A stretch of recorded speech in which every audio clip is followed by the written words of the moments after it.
siswa dari Zulhelmi yang lagi pendidikan secatat di Rindam Iskandar Muda.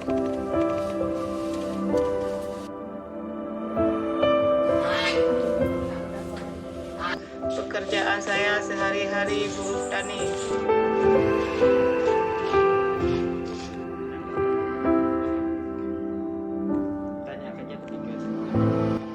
Sama ini apa, Bu? Tani Tani punya siapa? punya orang Berarti satu hari itu berapa ada dikasih sama orang itu?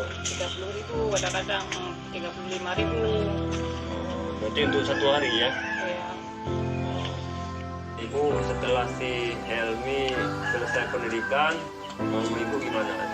Mau ibu, si Helmi kalau udah selesai pendidikan mau ibu, si Helmi di Aceh aja.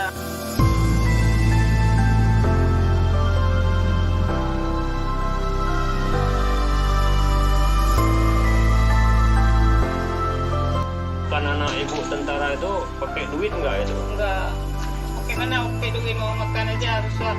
Oh, gitu ya.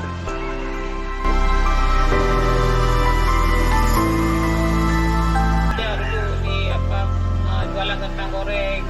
Habis itu dia ikut apa? Oh, tes tentara. Tes tentara itu kan mau membahagiakan adiknya bilang. Oh, gitu ya. Berarti bapaknya udah lama meninggal ya? Terima kasih Kodim 0102 PD, khususnya Koramil 12 Sakti yang telah membimbing dan melatih anak saya yang selama ini bercita-cita menjadi TNI Angkatan Darat sudah tercapai.